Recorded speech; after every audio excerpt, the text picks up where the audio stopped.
सरों को झुकाएंगे। परमेश्वर, हम धन्यवाद देते हैं इस सुंदर समय के लिए, वक्त के लिए। यीशु, तू योग्य है, तू भला है। प्रभु, आज हम तेरे चरणों के पास आए हैं तेरे वचन को सुनने के लिए, तेरे वचन को समझने के लिए, तेरे बातों को करने के लिए। परमेश्वर प्रभु, तू हमारी अगुवाई कर करके हम मांगते हैं। परमेश्वर पवित्र आत्मा, हमें तू सिखा। आप अच्छा टीचर है प्रभु, आप हमें सिखाओ प्रभु। होने दो ये 100 रूप में फल देने के लिए प्रभु ये वचन हमारे जीवन में। ये प्रार्थना हम मांगते हैं यीशु मसीह के नाम से, हालेलुया, आमीन। अपने बगल के व्यक्ति से कहिए, मुझे डिस्टर्ब मत करना। अपने पीछे के व्यक्ति को भी कहो, मुझे डिस्टर्ब मत करना। Hallelujah, man. आइए आइए, हम वचन की ओर जाएंगे। आज जो हम सीखने वाले हैं वो है दान के जनजाति के विषय में। दान नामक एक गोत्र था, एक जनजाति थी, उसके विषय में आज हम लोग सीखने वाले हैं। Hallelujah, hallelujah. किसके विषय में सीखने वाले हैं? बोलो, दान के विषय में। दान के विषय में हम लोग सीखेंगे आज के दिन, आमीन। और याकूब जो आगे चलकर इज़राइल बना, बाइबल बताती है उनके बेटे थे, और उनके बेटों में से जो 5वां बेटा था उसका नाम दान था। हालेलुया। कौन सा बेटा? बगल के व्यक्ति बोलो, 5वां बेटा। 5वां बेटे का नाम दान था। तो हम वचन को जाएंगे, उत्पत्ति का 30 अध्याय वचन 3 से 6 हम पढ़ेंगे। वह बोली, यह मेरी दासी बिल्हा है, तुम इसे रख लो, जिससे उसके माध्यम से मेरी गोद में बच्चे खेल सके। अच्छा, अभी बाइबल क्या बताती है? याकूब की जो पत्नी होती है राहेल, उसको बच्चा नहीं होता है, और उसको बच्चा नहीं होता इसलिए वो क्या करती है, अपनी जो दासी है उसको अपने पति के लिए देती है, और उसकी जो दासी है वो याकूब की उपपत्नी बनती है, तो उसको वो देती है। और फिर क्या लिखता है? इसलिए थोड़ा आवाज करो। इसलिए उसने अपनी दासी बिल्हा को उपपत्नी के रूप में उसे दिया। याकूब का उससे संसर्ग हुआ, बिल्हा गर्भवती हुई और याकूब से उसे एक पुत्र हुआ। राहेल ने कहा, ईश्वर ने मेरे साथ न्याय किया है, उसी ने मेरी प्रार्थना स्वीकार कर मुझे एक पुत्र दिया है, इसलिए उसका नाम दान रखा। तो याकूब का 5वां बेटा, हालेलुया, उसका नाम क्या था? दान था। वो राहेल का बेटा नहीं था, राहेल की जो दासी थी, हालेलुया, बिल्हा, उसका वो बेटा था। अब हम आगे जाएंगे, थोड़ा सा आज के दिन हम थोड़ा सीखने वाले हैं, मैन। और उसके बाद प्रभु हमसे क्या बात करता है उसके विषय में हम सीखने वाले हैं। हम आगे जाएंगे। दान का मतलब क्या है? दान का अर्थ क्या है? दान का अर्थ है यहोवा मेरा न्यायाधीश है। क्या है दान का अर्थ? यहोवा मेरा न्यायाधीश है। यहोवा इज माय जज। आप लोग लिख सकते हैं, अगर आप लोग किताब लाए हैं, बुक लाए हैं, पेन लाए हैं, तो आप लोग लिख सकते हैं। मोबाइल, अभी टेक्नोलॉजी का ज़माना है, तो मोबाइल है तो उसमें नोटपैड है, उसमें भी लिख सकते हैं। हालेलुया। मेरा ऐसा कोई प्रॉब्लम नहीं है कि आप बुक लाओ, पेन लाओ, you can use your mobile, no problem. But mobile में दूसरी सारी चीज़ें मत देखो आप लोग। ओके, लेट्स आगे बढ़ते हैं। तो यहाँ पे लिखा हुआ है, दान याकूब का 5वां पुत्र था, वो बिल्हाल का पहला पुत्र था, जब याकूब की उपपत्नी और राहेल की दासी थी, जो याकूब की पत्नी थी। ठीक है, अभी यहां तक समझ में आया आप लोगों को? हाँ या ना? हाँ। तो दान का मतलब क्या है?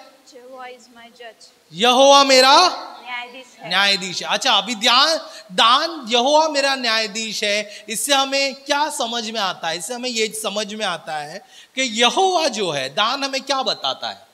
दान का नाम हमें क्या बताता है? दान का नाम हमें ये बताता है कि यहोवा हमारा न्याय करने वाला है। Hallelujah, hallelujah.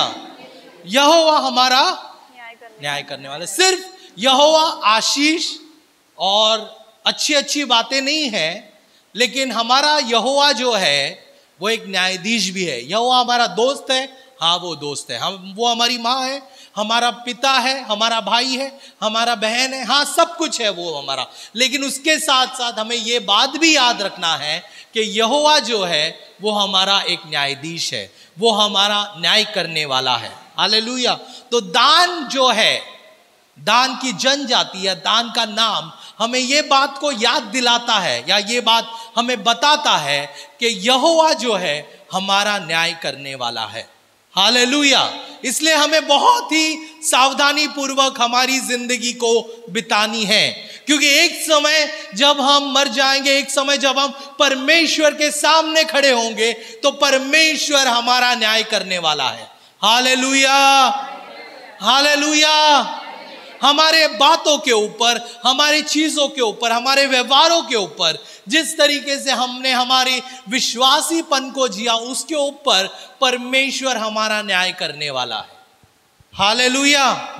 और जब न्याय होने वाला है तो पुरस्कार भी होने वाले हैं। एक दूसरे से बोलो, न्याय है तो पुरस्कार भी है। हालेलुया। तो परमेश्वर हमें पुरस्कार भी देने वाला है।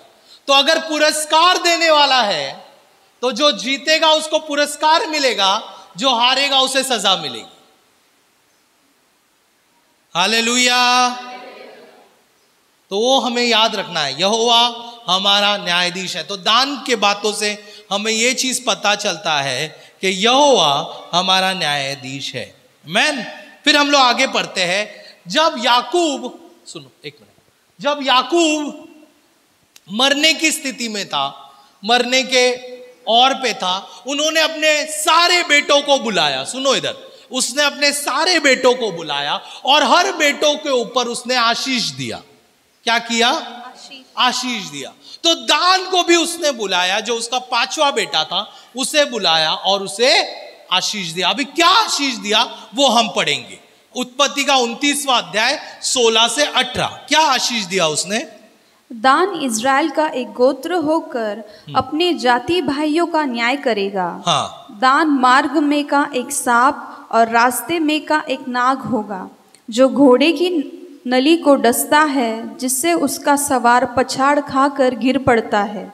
हे यहोवा, मैं तुझी से उद्धार पाने की बाट जोता आया हूँ। हालेलुया। तो ये आशीष के शब्द, ये बातें याकूब ने या इज़राइल ने मरने के वक्त अपने दान नामक इस बेटे को कहा। क्या कहा उसे? सबसे पहली चीज कहा कि वो न्यायाधीश करेगा। मतलब तेरा नाम का मतलब है न्यायाधीश। तो जो भी तेरी ओर देखेगा उसे ये पता चलेगा कि यहोवा हमारा न्याय करने वाला है। हालेलुया। फिर दूसरी 17वें वचन में कुछ गड़बड़ वाली बातें लिखी हुई है। क्या लिखा है? दान मार्ग का एक सांप है। क्या है? सांप लिखा है। फिर क्या लिखा है? रास्ते में का एक नाग है, जो घोड़े की नली को डसता है, जिससे उसका सवार पछाड़ खाकर गिर पड़ता है। जिससे उसका सवार पछाड़ खाकर गिर पड़ता है। यानी कि दान को कहा गया है कि तू एक ऐसा व्यक्ति है जो लोगों को गिरा सकता है। क्या कर सकता है? गिरा सकता है। हालेलुया। विश्वास में से गिरा सकता है। उसके बाद 18वें वचन में क्या लिखा है? हे यहोवा, मैं तुझी से उद्धार पाने की बाट जोता आया। मैं तुझी से उद्धार, मतलब अगर दान तूने परमेश्वर की ओर देखा और परमेश्वर की ओर तूने बाट को जोया, तो तेरा जो स्वभाव है वो बदल सकता है। Hallelujah, hallelujah. तो ये दान के विषय में के आशीष के शब्द है। मैन तो आशीष की बातें हैं। उसके बाद हम देखते हैं एक बात, हम देखते हैं कि याकूब को इज़राइल को ने आशीष दिया। अब हम एक और वचन की ओर जाएंगे, बहुत ही महत्वपूर्ण वचन है। प्रकाशित वाक्य में 7वां अध्याय में 4 से 8 कुछ गहराई में हम जाएंगे अभी। और जिन पर मोहर दी गई, अभी यहां पर कुछ लोगों पर मोहर दी गई थी। कुछ लोगों के और परमेश्वर ने कहा कि तू मेरा पुत्र है या तू मेरा बेटा है या तू मेरा है, इसलिए उन्हें मोहर दी गई। अंतिम किताब में कुछ लोगों के ऊपर मोहर दी गई है। अभी कौन कौन लोग हैं वो हम देखेंगे, कौन कौन से गोत्र के लोग हैं वो हम देखेंगे। हाँ, ये पढ़ो। मैंने उनकी गिनती सुनी, हाँ, कि इज़राइल की संतानों के सब गोत्र में से 1,44,000 पर मुहर दी गई। हाँ, यहूदा के गोत्र में से 12,000 पर मुहर दी गई। तो कौन सा गोत्र है? यहोवा का गोत्र है। फिर आगे रूबेन के गोत्र में से 12,000 पर, गाद के गोत्र में से 12,000, आशेर के गोत्र में से 12,000 पर, नप्ताली के गोत्र में से 12,000 पर, मनश्शे के गोत्र में से 12,000 पर, शेमोन के गोत्र में से 12,000 पर, लेवी के गोत्र में से 12,000 पर, इस्साकार के गोत्र में से 12,000 पर, जुबलून के गोत्र में से 12,000 पर, यूसुफ के गोत्र में से 12,000 पर और बिन्यामीन के गोत्र में से 12,000 पर मोहर दी गई। हालेलुया। आप लोग सोचे होंगे ये क्या हो रहा है, मैं आता हूं, हम आएंगे चीजों पर जो प्रभु ने बात किया है। आज प्रभु सारी बातों को स्पष्ट करने वाला है, लेकिन इस वचन की ओर आने से पहले हम एक चीज की ओर देखेंगे कि याकूब के कितने बेटे थे। उसकी ओर हम देखेंगे कि याकूब के कितने बेटे थे। आइए तो हम देखेंगे यहां पर, तो याकूब के बेटों का नाम हम पढ़ेंगे यहां पर। कौन कौन से बेटे हैं यहां पर? रूबेन। तो याकूब ने इन लोगों को आशीष किया था। हालेलुया। यह हमें कहाँ मिलता है? उत्पत्ति के 29वां अध्याय और 30वां अध्याय में हमें पढ़ने को मिलता है कि इन सारे बेटों को उसने बुलाया और उसने आशीष किया। तो उसमें कौन से बेटे हैं? आइए हम पढ़े। रूबेन, हाँ, शिमोन, हाँ, लेवी, हाँ, यहूदा, हाँ, दान, हाँ, नप्ताली, गाद। बोलो, सब लोग बोलो, मेरे इनके साथ बोलो। आशेर, बोलो आशेर, इस्साकार, जुबलून, यूसुफ, बेंजामिन। तो इन लोगों को याकूब ने या इज़राइल ने आशीष किया था। ये 12 गोत्र बने या 12 जनजाति बने जो आगे चलकर फैले, जो इज़राइल कहा जाता है, और बहुत परमेश्वर ने इन्हें बहुत चुना था। इस तरीके की बातें हुई थी इनके साथ। लेकिन जब हम प्रकाशित वाक्य जो हमने अभी पढ़ा, हालेलुया, जो हमने अभी पढ़ा, उसके अगर विषय में हम देखें तो कौन से जाति प्रकाशित वाक्य में? रूबेन है, हाँ या ना? अच्छा। शिमोन है, लेवी है, यूदा है, अरे देखो ना उधर है, दान है, चलो दान में बाद में आते हैं। नफ्ताली है, गद है, असकर है, अशर है, जेबलून है, यूसुफ है, बेंजामिन है, सारे बेटे। कौन सा गायब है?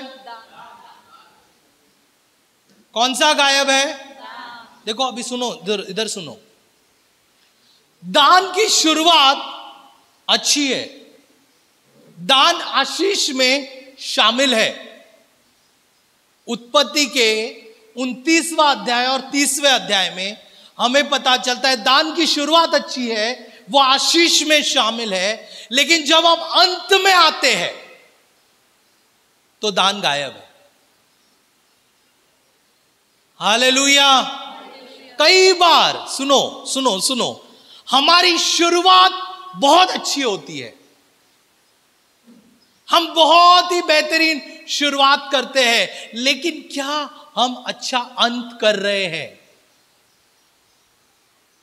ऐसा तो नहीं कि हम अच्छा तरीके से शुरुआत किया, अच्छी तरीके से हम प्रभु में चले, सारी चीजें हम लोग चले, लेकिन जीवन के पुस्तक में मेरा नाम ही नहीं है। Hallelujah, hallelujah. इस युग में नाम कमाने से बढ़कर जीवन के पुस्तक में नाम कमाना जरूरी है।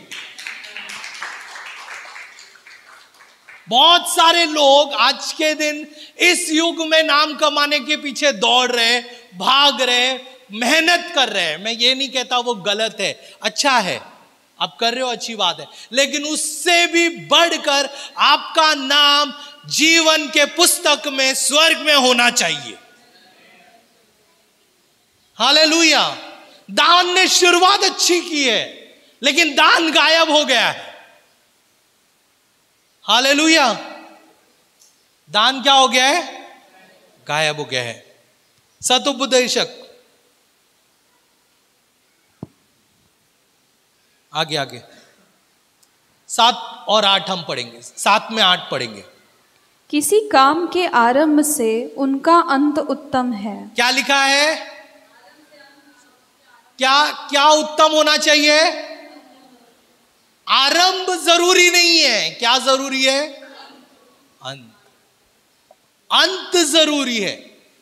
Hallelujah. It will not matter how you start, कैसे आपने शुरुआत की, कितना गिरे, कितना उठे, वो जरूरी नहीं है, आपका अंत जरूरी है। जीवन के पुस्तक में तुम्हारा नाम होना चाहिए। एक दूसरे से बोलो, जीवन के पुस्तक में तुम्हारा नाम होना चाहिए। हालेलुया। ऐसी दान ने ऐसी कौन सी गलती कर दी जिससे उसका नाम जीवन के पुस्तक से निकल गया, प्रकाशित वाक्य से उसका नाम निकल गया। हमें ऐसे बातों पर ध्यान देना है। हालेलुया। आज दान के द्वारा हम सबक लेंगे कि हमें किस तरीके से रहना है, किस तरीके से जीना है, ताकि जो गलती दान ने की वो गलती हम लोग ना करें। हालेलुया। दान ने कुछ गलतियां की, दान ने कुछ पाप किए, ऐसे चीजें की जिसके कारण उसका नाम अंतिम प्रकाशित वाक्य में नहीं है, अंतिम किताब में नहीं है, उसका नाम निकाला गया है। हमें भी सावधान रहना है ताकि हम हमारी चाल को सही रीति से चले, हम ऐसी कोई गलती ना करें जिससे हमारा नाम किताबों से निकल जाए। तो आइए हम लोग हम जाएंगे, हम देखेंगे। ओके, सबसे पहली गलती जो दान ने की थी, आइए हम लोग यहोशू का किताब 19वां अध्याय 40 वचन से 46 तक पढ़ेंगे। लेकिन इस वचन को पढ़ने से पहले यहां पर देखिए, मैं आपको कुछ चीज बताना चाहता हूं। इधर देखिए मेरी ओर, बाजू वाले को बोलो पास्टर की ओर देखो, हाँ मेरी ओर देखो, ठीक है। अभी सुनो, इधर ध्यान से सुनो। अभी ये वचन सुनने से पहले, ये वचन को समझने के लिए आप कोशिश करो। अभी मैं छोटे से सारांश में बताना चाहूंगा। इजरायली लोग मिस्र देश से बाहर निकले। हालेलुया। परमेश्वर ने उन्हें कहा मैं दूध और मध बहने वाले देश में तुम्हें पहुंचाऊंगा, मैं कनान देश में तुम्हें पहुंचाऊंगा। इजरायली लोग तैयार हो गए, मूसा के पीछे चले, वो मिस्र देश से वो लोग बाहर निकले। 40 साल उन्होंने सफर किया। मूसा मर गया, उसके बाद कौन आया? यहोशू आया। यहोशू भी उन्हें ले जा रहा था और बेहतर रीति से उन्हें ले गया। और फिर ले जाने के बाद उन्होंने वो जगह को हासिल किया। जगह को हासिल करने के बाद हर एक लोगों के गोत्र के हिसाब से, हर एक लोगों के जनजाति के हिसाब से उन्हें जमीन बांटी गई। क्या बांटी गई? जमीन बांटी गई। यानी कि यहूदा वाले को ये जमीन दी गई, लेवी वाले को ये जमीन दी गई, बेंजामिन वाले को ये जमीन दी गई। वैसे हर एक लोगों को क्या हुआ? जमीन बांटी गई। हालेलुया। तो अब हम पढ़ेंगे यहोशू के किताब में भी ऐसी हुई कि उसे क्या हुआ? जमीन बांटी गई है। हाँ, 40वां वचन से पढ़ो। 7वीं चिट्ठी कुलों के अनुसार दानियों के गोत्र के नाम पर निकली। और उनके भाग के सिवाने में सोरा, एशाताओल, इर्शमेश, शालबिन, अयालोन, इतला, एलोन, तिम्ना, एक्रोन, एल्तके, गिब्तोन, बालाद, यहूद, बने बराक, गत्रिमोन, मेयकोन और रकोन ठहरे। और यापी के सामने का सिवाना भी उनका था। हालेलुया। तो ये सारी जमीन जिसके नाम बहुत ही डिफिकल्ट है बोलने के लिए, थैंक यू बहन, आपने अच्छे से बोला, मैं रहता तो बोल भी नहीं पाता। तो ये सारी जमीन किनको दी गई थी? बोलो दान के लोगों को दी गई। दान के लोगों को ये सारी जमीन दी गई, बोला कि ले लो, आप ये जमीन ले लो, क्योंकि सबकी चिट्ठी निकाली गई थी और 7वीं चिट्ठी किसकी आई थी? दान की आई थी। और दान को ये सारा इलाका मिला, जो जो इलाके का नाम लिया गया है, सोर, एचेलोन, ईशोर, जो भी है, ये सारा इलाका किसको मिला? दान के लोगों को मिला। अब हम आगे के वचन को देखेंगे, एक और वचन देखेंगे न्यायों के किताब में 18 अध्याय वचन 1 हम पढ़ेंगे और 2 हम पढ़ेंगे। उस समय इज़राइल के लोगों का कोई राजा नहीं था, और उस समय दान का परिवार समूह अपना कहे जाने योग्य रहने के लिए भूमि की खोज में था। किसकी खोज में था? पहले वाले किताब में हमें पता चलता है उन्हें भूमि दी गई। हालेलुया, इधर देखो ना, उन्हें भूमि दी गई, हाँ या ना? 7वीं चिट्ठी आई, उन्हें भूमि दी गई। न्यायों के किताब में हमें पता चलता है, क्या पता चलता है? वो लोग भूमि को ढूंढ रहे हैं, कुछ गड़बड़ है ना, हाँ या ना? हालेलुया, उन्हें भूमि दी गई, लेकिन फिर भी वो लोग भूमि ढूंढ रहे हैं। हालेलुया, कई बार प्रभु हमें शांति देता है, फिर भी हम शांति की तलाश में भटकते हैं। प्रभु हमें खुशियां देता है, प्रभु हमें शांति देता है, प्रभु हमें सारी चीजें देता है, हालेलुया, लेकिन हम उसका स्वीकार नहीं करते। क्या नहीं करते? स्वीकार नहीं करते उसको लेते नहीं हम लोग,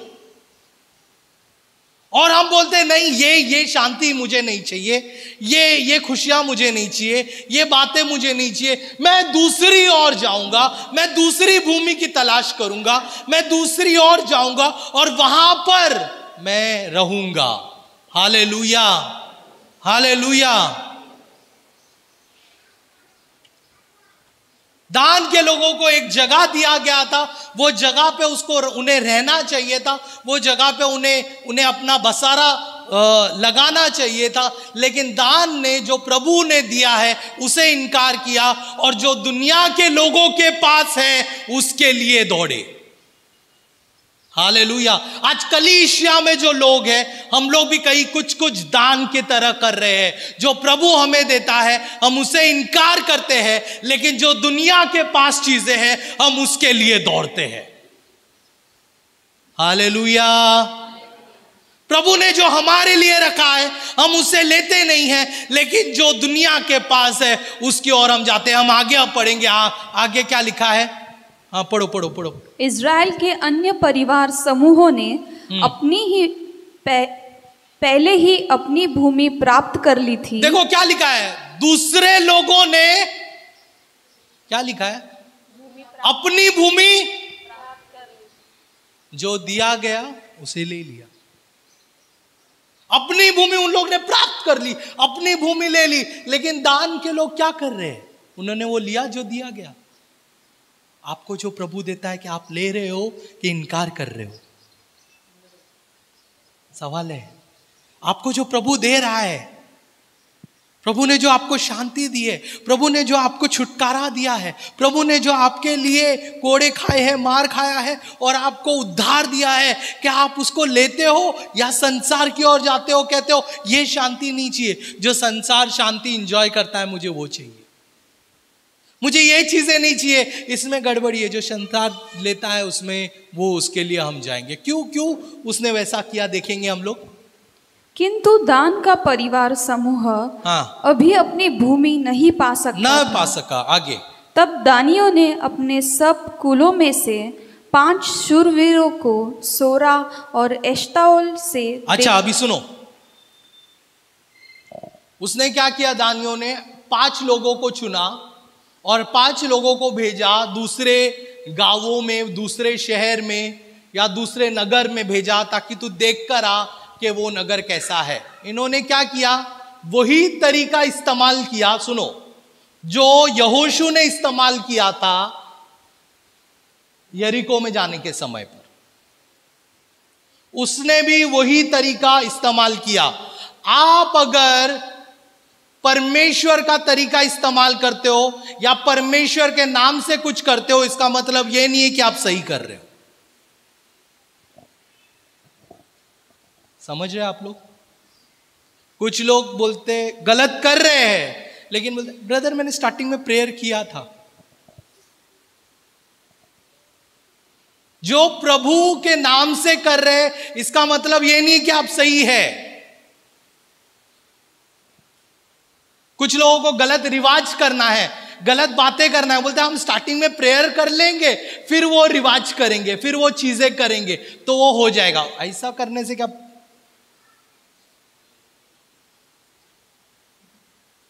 आप प्रभु का नाम जोड़ोगे, इसका मतलब यह नहीं है कि वो चीजें परमेश्वर की हो रही है। हालेलुया।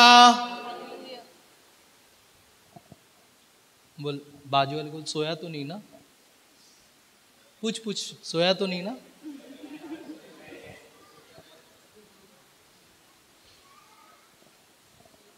हम परमेश्वर के नाम से कोई भी चीज नहीं कर सकते। एक दूसरे से बोलो, प्रभु के नाम से कोई भी चीज नहीं कर सकते। हम वही चीजों को करना है जो परमेश्वर के नियम के अनुसार सही है। हालेलुया। अगर वो परमेश्वर के नियम के अनुसार नहीं है तो आप प्रार्थना भी करो, वो सही नहीं है। हालेलुया। प्रभु के नियम के अनुसार जो सही है उसी को करना है। तो आगे आगे क्या लिखता है? 5 लोगों को भेजा उधर देखने के लिए कि वो कौन सी भूमि थी, और फिर एश्तायल से देश का भेद लेने और उसमें देखभाल करने के लिए यह कहकर भेज दिया कि जाकर देश में देखभाल करो। इसलिए वे एप्रेम के पहाड़ी देश में मीका के घर तक जाकर वहां टिक गए। अच्छा, अभी 7वां वचन। तब वे 5 मनुष्य चल निकले और लेश को जाकर वहां के लोगों को देखा कि सिदोनियों की नाई निडर, बेखटके और शांति से रहते हैं। अच्छा, उन्हें एक जगह मिल गया। सिदोनियों लोग रहते थे, लाइश का एक जगह मिल गया, और वहां पर क्या था? और इस देश का कोई अधिकारी नहीं है। इस देश का कोई अधिकारी नहीं था जो उन्हें किसी काम में रोके। हाँ। और ये सिदोनियों से दूर रहते हैं। हाँ। और दूसरे मनुष्यों से कुछ व्यवहार नहीं रखते। हालेलुया। प्रियो, हमें समझना जरूरी है एक दूसरे से कि हम कौन से स्थान को इस्तेमाल कर रहे हैं, कौन से जगह को इस्तेमाल कर रहे हैं। प्रभु ने जो हमें दिया है, प्रभु की शांति। कई बार हम लोग इसीलिए कलीसिया में नहीं आते, या इसलिए परमेश्वर को नहीं अपनाते, या इसलिए प्रभु में सही रीति से नहीं चलते, क्योंकि इसमें बहुत सारे पाबंदियां हैं। बहुत सारे पाबंदियां हैं। इसलिए मैं कलीसिया में मैं प्रभु को नहीं आ पाता। मैं पिक्चर के गाने गा नहीं सकता, मैं पिक्चर के गानों में डांस नहीं कर सकता, मैं ये नहीं कर सकता, मैं वो नहीं कर सकता, मैं बातों नहीं कर सकता, ऐसा नहीं कर सकता, वैसा नहीं कर सकता। इसलिए क्या करते हैं हम लोग बोलते हैं यार इसमें बहुत पाबंदी है यार, तो छोड़ना यार, मैं वही चीजें करता हूं जो मैं पुराना कर रहा था। प्रियो, आप वो करोगे, आपको कुछ क्षण की शांति है और आपका नाम इस जगह पे होगा या इस दुनिया में होगा। लेकिन अगर आपने प्रभु को अपनाया, आपको इस युग में भी शांति है, आपका नाम प्रभु इस युग में भी करेगा और स्वर्गीय किताब में भी आपका नाम लिखेगा। हालेलुया। हमें सीखना है कि हमें किसको अपनाना है। एक दूसरे से बोलो, सीखना है किसे अपनाना है।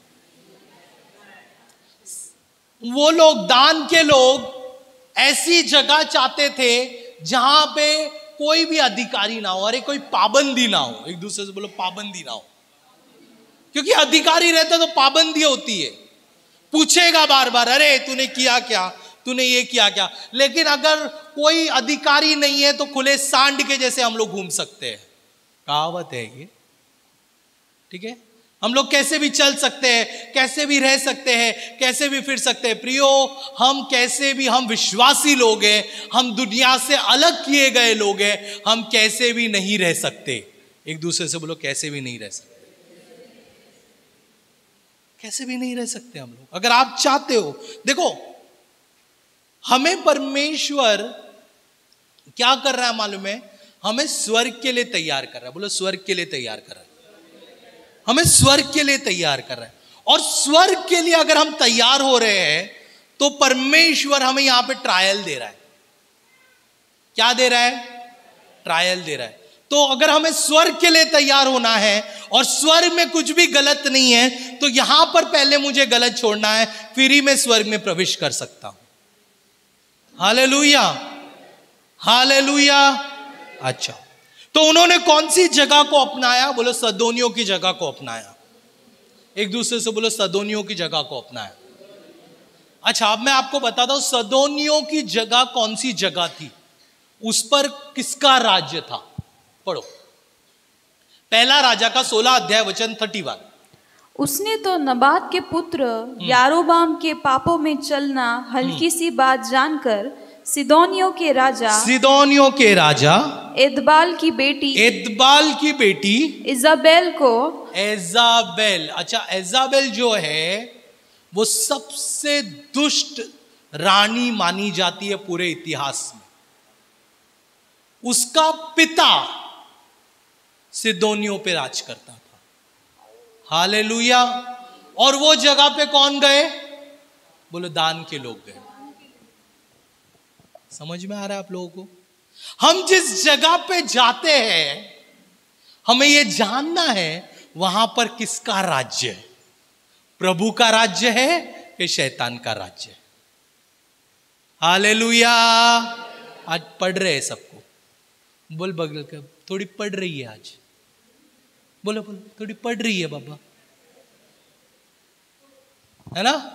हमें ये जानना है कि किसका राज्य है, जिस स्थान पर, जिस जगह पर हम जाते हैं वहां पर किसका राज्य है। जो सदोनियों लोग गए थे वहां पर किसका राज्य था?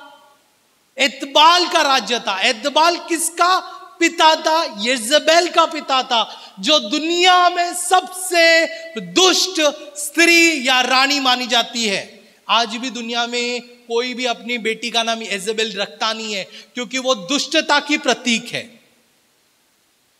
इतना खतरनाक नाम है वो।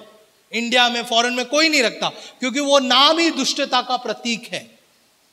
उसका पिता एदबेल वो सिदोनियों का राजा था, वो वहां पे राज करता था और दान के लोग वहां पर चले गए। कई बार हमें भी जानना है कि हम कहां से स्थान को लेते हैं। जिस जगह पे मैं जा रहा हूं वहां पर किसका राज्य है? परमेश्वर का राज्य है कि शैतान का राज्य है? अगर मैं शैतान के राज्य के स्थानों में जा रहा हूं तो मैं गड़बड़ी में हूं। हालेलुया। हमें सही चुनाव करना है। एक दूसरे से बोलो सही चुनाव करो, सही चुनाव करो। छोटे से पल के खुशियों के लिए परमेश्वर की आशीषों को मत ठुकराओ। हालेलुया। दूसरी उसकी गलती, पहली उसने भूमि स्वीकार नहीं किया। बोलो भूमि स्वीकार नहीं किया। दूसरी गलती, उन्होंने मूर्ति पूजा की। क्या किया? मूर्ति पूजा किया। पढ़ेंगे हम लोग वो वचन को पढ़ेंगे, न्यायों का किताब 18 में 14 से 17। तब जो 5 मनुष्य लेश के देश का भेद लेने गए थे, हाँ, वे अपने भाइयों से कहने लगे, क्या 5 लोग जो लेश का भेद लेने गए थे वो अपने भाइयों से कहने लगे। क्या कहने लगे? क्या तुम जानते हो कि इन घरों में एक एपोद, कई एक गृह देवता एपोद, एक खुदी और एक ढली हुई मूरत है। खुदी और ढली हुई मूरत है। इसलिए अब सोचो कि क्या करना चाहिए। हाँ, वे उधर मुड़कर उस जवान लेवी के घर गए जो मीका का घर था, और उसका कुशल क्षेम पूछा। और वे 600 दानी पुरुष फाटक में हथियार बांधे हुए खड़े रहे। और जो 5 मनुष्य देश का भेद लेने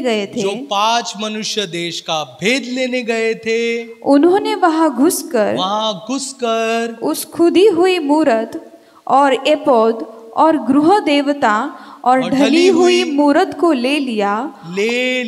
क्या किया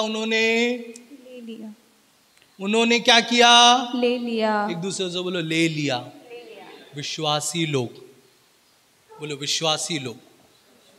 दान विश्वासी था, प्रभु का नियम के अनुसार सारी चीजें समझता था, जानता था, याकूब का बेटा था, सब कुछ था, लेकिन उन्होंने वो मूर्तियों को ले लिया। हालेलुया। देखो आगे आगे आगे वचन जाते हैं, आगे की ओर जाते हैं। निर्गमन का 20 अध्याय वचन 4-5 क्या कहता है? तू अपने लिए हाँ। कोई मूर्ति खोद कर ना बनाना, हाँ। ना किसी की प्रतिमा बनाना जो आकाश में व पृथ्वी पर या पृथ्वी के जल में है। तू उनको दंडवत ना करना और ना उनकी उपासना करना, क्योंकि मैं तेरा परमेश्वर यहोवा जलन रखने वाला ईश्वर हूँ। और फिर क्या लिखता है? और जो मुझसे बैर रखता है उनके बेटों पोतों और उनके बेटे पोतों और परपोतों किसको? परपोतों को भी पितरों का दंड दिया करता हूँ। हालेलुया। अब हम लोग ना कई बार हमें समझना जरूर है प्रियो, देखो हम विश्वासी लोग हैं, हमें जानना है कि परमेश्वर यहोवा ही परमेश्वर है, यीशु मसीह ही परमेश्वर है। ये बात को जानना समझना बहुत जरूरी है। और अगर हमने प्रभु यीशु मसीह को उद्धारकर्ता के रूप में अपनाया है तो मूर्तियों की ओर हमें नहीं बढ़ना है। हालेलुया। कई बार हम लोग सब कुछ जानते हैं, लेकिन फिर भी हमारी जिंदगी के अंदर मूर्तियां हैं। बोलो हमारी जिंदगी के अंदर मूर्तियां हैं। मैं उन मूर्तियों के बारे में बात नहीं कर रहा जो दिखाई देती है, लेकिन मैं उन मूर्तियों के बारे में आज बात करना चाहता हूं जो दिखाई नहीं देती है। हालेलुया। बाइबल क्या बताती है? जिस किसी को भी तू मुझसे अधिक प्रेम करता है वो तेरी जिंदगी में मूर्ति बनती है।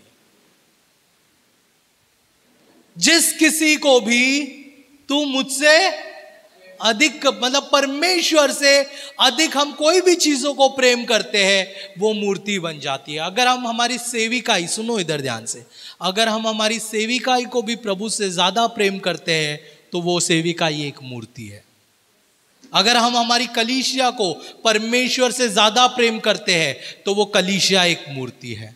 अगर हम हमारी पति पत्नी को परमेश्वर से ज्यादा प्रेम करते हैं तो वो पति पत्नी एक मूर्ति है। अगर हम हमारे बच्चे को परमेश्वर से ज्यादा प्रेम करते हैं तो वो बच्चा एक मूर्ति है। अगर हमारे काम को, नौकरी को प्रभु से ज्यादा महत्व देते हैं तो वो एक काम एक मूर्ति है।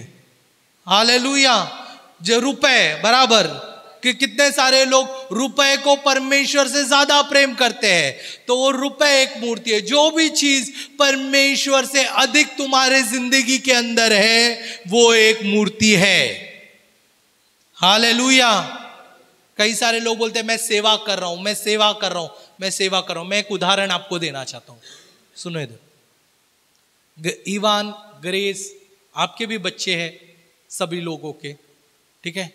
मैं जो कुछ भी ग्रेस को कहूँ, ईवान को कहूँ, वो लोग अच्छे से खुशी से वो सारी चीजें कर रहे हैं। मैं कहूँगा ग्रेस को, ग्रेस पानी लेकर आओ, पानी ला कर देगी। मैं कहूँगा ग्रेस को, ग्रेस ये काम कर, वो करेगी। ग्रेस वो काम कर, वो करेगी, सारी चीजें करेगी। लेकिन ग्रेस मेरे से बात ही नहीं करती है। काम सब कर रही है लेकिन बातें, क्या अच्छा लगेगा? तुम्हारा बच्चा सब काम कर रहा है, सब सर्वेश, राधिका आंटी है, ये सब लोग है, ठीक है। सर्वेश सब कुछ सुन रहा है, सब बातें कर रहा है, सब कुछ सुन रहा है, सारी चीजें अमल कर रहा है, लेकिन वो अपनी मम्मी से बातें ही नहीं कर रहा है, वो अपने डैडी से बातें ही नहीं कर रहा है। उसका मम्मी डैडी खुश होंगे क्या? वो काम से खुश होंगे, अरे मेरा बेटा कितना अच्छा काम कर रहा है, कितना अच्छा सारी चीजें कर रहा है, ये बोलकर खुश होंगे? या मम्मी डैडी बोलेंगे नहीं मेरा बेटा मेरे से बात करना चाहिए, तो वो खुश होंगे? कौन से चीजों से खुश होंगे? हमारा परमेश्वर भी बात करने से खुश होता है। समझ रहे हैं आपको मूर्तियां कैसे बनती है? आप लोग समझ रहे मूर्तियां कैसे बनती है? हम सेविकाई में लगे हुए, कलीसिया में लगे हुए, ये चीजों में लगे हुए, सारी चीजें सब बेस्ट करना है हमें। मैं अच्छा है, मेरे को तो अच्छा लगता है बेस्ट करने के लिए, बेस्ट करने के लिए हम लगे हुए, लेकिन वो प्रभु से बातचीत गायब हो गई है। Hallelujah, hallelujah. नौकरी पर हम लगे हुए हैं, संडे को कलीसिया में नहीं आते, नौकरी पर जाते। क्यों? घर में पैसे की जरूरत है। अरे बाबा, प्रभु है जो आसमानों को खोलकर आशीष देता है। हालेलुया। कल चलकर अगर तेरी नौकरी निकल जाएगी, तू क्या करेगा? तू कलीसिया में आएगा ना? तभी आएगा कि नहीं? तेरी नौकरी निकल गई तब घुटना टेकेना, प्रभु मेरी नौकरी निकल गई। फिर प्रभु हमें आशीष देता है अच्छी नौकरी के साथ। फिर हमारे पास वक्त नहीं रहता कलीसिया में आने के लिए। हालेलुया। हमारे पास बिजनेस सही रहता है, हम घुटना टेकते हैं, प्रभु बिजनेस दे, बिजनेस दे, बिजनेस दे। अब संडे के दिन इतना बिजनेस आ गया है कि कलीसिया में आने के लिए टाइम नहीं है। मूर्ति है वो। क्या है वो? मूर्ति है। प्रार्थना के वक्त अच्छा सीरियल चल रहा है, सब अच्छे लगते हैं, ये वो। प्रार्थना का वक्त चालू है, 2 मिनट खत्म ही हो रहा है। अभी वो कभी जिंदगी में खत्म नहीं होगा, ठड़ान करके साथ वो खत्म करेगा। आपका प्रार्थना के वक्त भी आप सोचते रहेंगे कि ये क्या हो रहा था, अगले बार कब मैं देखूं, कब ये करूं, कब वो करूं। आजकल तो, पहले तो सीरियल ही था, आजकल तो मूवी भी जो बनती है वो आधी बनती है, ताकि सेकेंड पार्ट में पूरी पब्लिक को लेकर आ सके। और हम सेकेंड पार्ट के लिए इंतजार करते हैं, प्रभु के लिए इंतजार नहीं करते। किसके लिए इंतजार कर रहे हैं? बोलो, सेकेंड पार्ट के लिए इंतजार करते हैं। बराबर? आया ना? अरे प्रभु कब आ रहा है वो टेंशन नहीं है, KGF 3 कब आने वाला है वो टेंशन है ना? बराबर? प्रियो, हमें परमेश्वर कब आना है उस बात की फिक्र होनी चाहिए, बाकी सारी बातों की नहीं। हालेलुया। अगर आप बाकी सारी बातों की फिक्र करते हो और प्रभु की फिक्र नहीं करते हो, मतलब आप क्या कर रहे हो? बोलो, मूर्ति पूजा कर रहा है तू। बगल के व्यक्ति से कह, मूर्ति पूजा कर रहा है फिर तू। हालेलुया। प्रियो, मैं ये वचन आपको नाराजगी में डालने के लिए नहीं देना चाहता, लेकिन मैं चाहता हूं इस वचन के द्वारा हम लोग बदल जाए। कल शाम को जब मैं वचन की तैयारी कर रहा था, मेरी पत्नी यहां पर है, मैंने मेरी पत्नी से कहा कि मुझे वचन बनाने के लिए डर आ रहा है। बराबर? मैं जैसे बना रहा हूं, मेरे अंदर वो डर आ रहा है, क्योंकि ऐसा नहीं कि सब चीजों में मैं भी सही हूं। जैसे जैसे मैं वचन बना रहा हूं, प्रभु मुझे भी मेरी चीजें दिखा रहा है। हालेलुया। सिर्फ आपको नहीं दिखा रहा है, प्रभु मुझे भी दिखा रहा है कि नीलेश, ये चीजों में तेरा गड़बड़ है, ये चीजें मुझसे ज्यादा तू महत्व देता है, ये चीजों में तू गलत है। और मैंने कहा, नहीं प्रभु, मैं इस चीजों में सही होना चाहता हूं। हालेलुया। तो आपके साथ साथ मैं भी बदल रहा हूं यहां पर। हालेलुया। और जैसे आज का दिन प्रभु का बात आया कि प्रभु बदलना चाहता है और प्रभु बदलेगा यीशु मसीह के नाम से। आमीन। हम सभी लोगों को प्रभु बदलेगा, और जैसे दान ने किया वैसे हम नहीं करेंगे। आखिरी वचन के साथ हम अंत करेंगे। क्या लिखता है? तुम ना तो संसार से और न संसार में की वस्तुओं से प्रेम रखो। क्या लिखता है? तुम ना संसार से, ना संसार की वस्तुओं से प्रेम रखो। यदि कोई संसार से प्रेम रखता है, यदि कोई संसार से प्रेम रखता है, तो उसमें पिता का प्रेम नहीं है। तो उसमें पिता का प्रेम नहीं है। पिता का प्रेम है कि नहीं है? अगर हम संसार को ज्यादा महत्व देते हैं तो हमारे अंदर पिता का प्रेम नहीं है। यह सिंपल तरीके से तुलना है। अगर हम चीजों को, बाहर की चीजों को ज्यादा महत्व देते हैं, प्रार्थना को छोड़कर टीवी को ज्यादा महत्व देते हैं, कलीसिया को छोड़कर नौकरी को ज्यादा महत्व देते हैं, हम लोग पैसे को ज्यादा महत्व देते हैं, तो फिर परमेश्वर का प्रेम हमारे अंदर नहीं है। Hallelujah, hallelujah. और फिर क्या लिखता है? क्योंकि जो कुछ संसार में है, जो कुछ संसार में है, अर्थात शरीर की अभिलाषा और आंखों की अभिलाषा और जीविका का घमंड, वह पिता की ओर से नहीं, वो पिता की ओर से नहीं, परंतु संसार ही की ओर से है। परंतु संसार ही की ओर से है। तो दान के लोगों ने दो गलतियां की थी, जिसके वजह से उनका नाम प्रकाशित वाक्य से मिट गया। पहली गलती ये कि जो स्थान परमेश्वर ने उन्हें दिया था, वो स्थान को उन्होंने लिया नहीं। ये पहली गलती। दूसरी गलती, प्रभु मूर्ति पूजों से सख्त घृणा करता है, उन्होंने उस चीजों को अपना लिया। आज हमें इन बातों से क्या सीख मिलती है?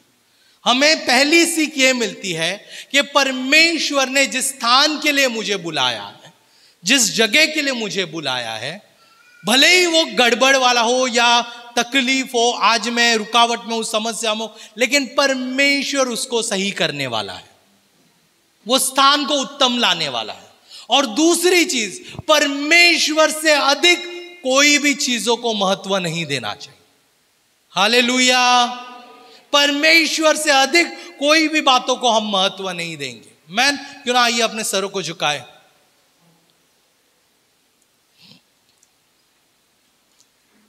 Let's pray. आइए हम प्रार्थना करेंगे।